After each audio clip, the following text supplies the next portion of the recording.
Can Virginia Tech softball get back in the win column?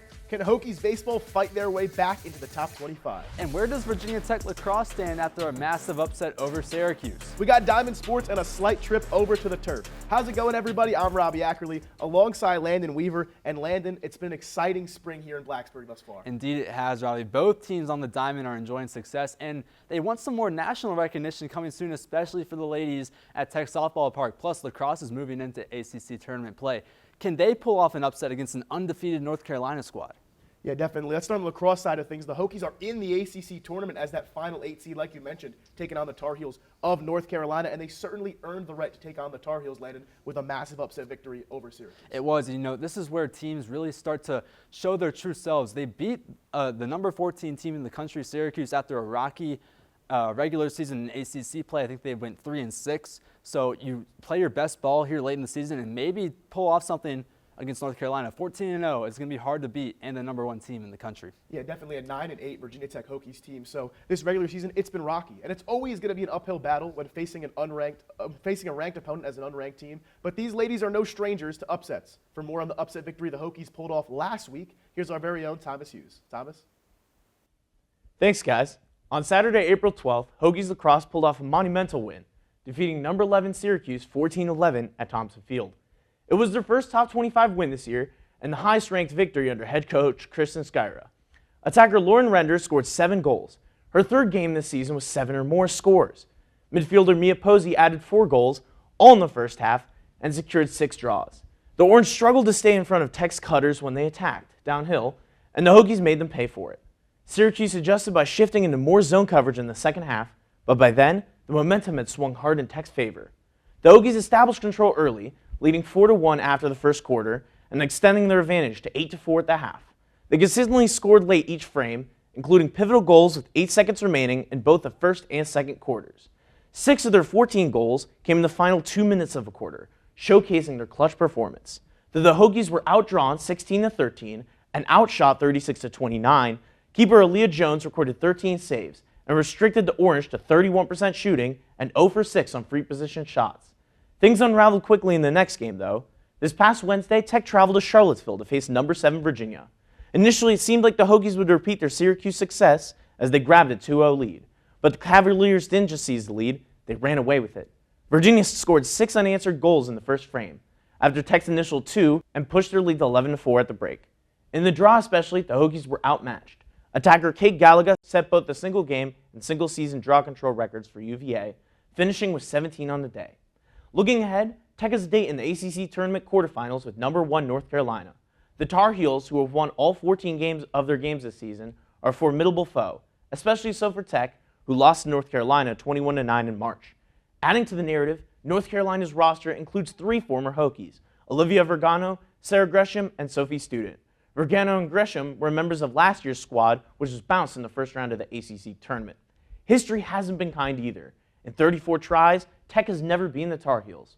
The game will start on Wednesday, April 23rd at 11 a.m., and unless a miracle changes things, it's likely to be Tech's final game of the 2025 season. Back to you guys.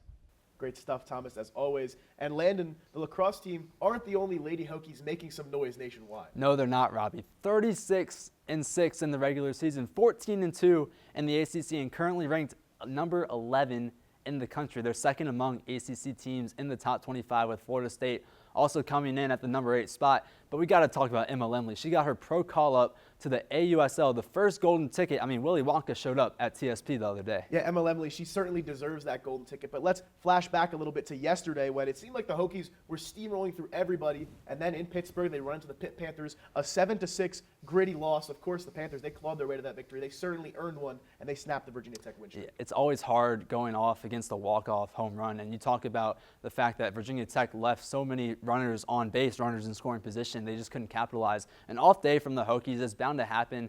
36-6 is still a phenomenal record. But, Robbie, let's talk more about Emma Lemley. Yeah, certainly a 15-3 record this year, an ERA of 2.22, and she's just been unbelievable. You know, she keeps getting better and better, and when you're as good as Emma Lemley is, it seems that it's impossible to improve. But nonetheless, she keeps getting better day in, day out, and she certainly deserved that golden ticket. If you go to her Hokie Sports bio, her accolades, I can't count them on two hands. She just keeps getting better, keeps improving, and yeah, she certainly deserves that. I can't wait to see what she does the next That's defensively, though. The Hokies are an absolute force to be reckoned with offensively. You talk about the forces between Bree Peck and Corey McMillan, home runs left, right, and center, and especially that walk-off against a ranked team, number 16 Stanford, that Corey McMillan was able to put over the fence.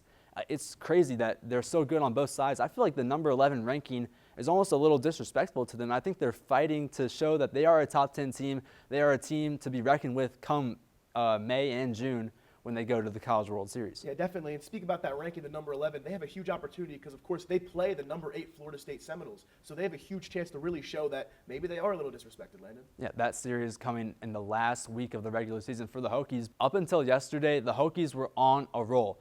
But win streaks are meant to be talked about, especially when they end. So now we can add the Hokies to the list among some of the others, like the 07 Patriots, the 2025 Cleveland Cavaliers, and even Arsenal's invincible season. With the Hokies' memorable streak coming to an end, our very own Hayden Tolbert is here to break it down. Hayden? Thanks, Landon. The Hokies aren't just winning, they're dominating. From the diamond in Blacksburg to the top of the national leaderboard, 11th ranked Virginia Tech softball has been rewriting the script on what it means to be elite. For 17 straight games, the Hokies were on fire, and the entire country was taking notice. Behind explosive offense, lockdown pitching, and team chemistry that clicked on every level, this Virginia Tech squad isn't just chasing wins, they're building legacy. Game after game, they're proving they are a serious national title contender. The highlights of this amazing run came into a 15-1 blowout win over Notre Dame, a run rule victory that marked their 4th straight ACC series sweep. Corey McMillan crushed her 19th home run of the season, Trinity Martin launched 2 of her own, and Zoe Ayer capped with a 3-run bomb. The Hokies were firing from every cylinder. In the circle, Sophie Kleiman stayed perfect at 10-0, and ace Emma Limley kept dealing heat in command, improving to 15-3 and anchoring the staff with confidence. At 36-6 overall and 14-2 in the ACC, the Hokies had forced the national spotlight to turn their way. Under head coach Pete DeMoore, they built more than just a winning record. They built culture rooted in energy, execution, and belief. But all streaks eventually come to an end, unfortunately, and 17-game run came to a halt in their last game against Pitt, occurring Thursday, losing 7-6 in 9 innings. And it is a reminder that even the best teams face adversity. Still, the message remains. Virginia Tech softball is for real. The Hokies may have dropped one, but the fire is far from out. And with postseason approaching, this is still a team no one wants to see.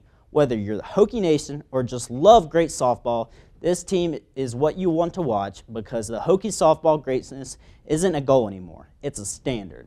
Back to you guys.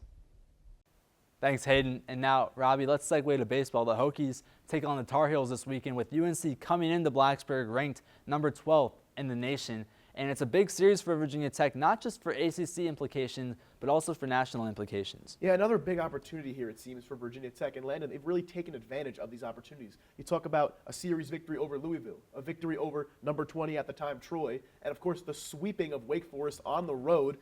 Virginia Tech against ranked teams, they've been on fire, Landon. They've been money. Yeah, let's stay focused on that Winston-Salem series against Wake Forest. They were able to go down to Winston-Salem, take care of a top 15 team at the time by putting up demolishing numbers. They put up 9 runs in the first inning of one of those games, and they cruised on from there. It was absolutely an insane series and a huge confidence builder and reason why they were number 25 in the matchup against Florida State last weekend, which they fell in an 0-3 sweep. Yeah, it was a 3-0 sweep, Landon. And, of course, whenever you have a huge opportunity like against a team like Florida State, who's a number 8 team, one of the best teams in all of college baseball, it's going to feel like a big deal. And it definitely did. The Hokies fans, they showed out. And, hey, there was some good support from the Tallahassee side of things as well. But, unfortunately, just didn't go the Hokies' way. They couldn't really hit the way they wanted to, Landon. And, of course, they get swept 3-0. But they did bounce back. Yeah, hitting is something that the Hokies really rely on a lot. They don't call them the Herring Hokies for nothing.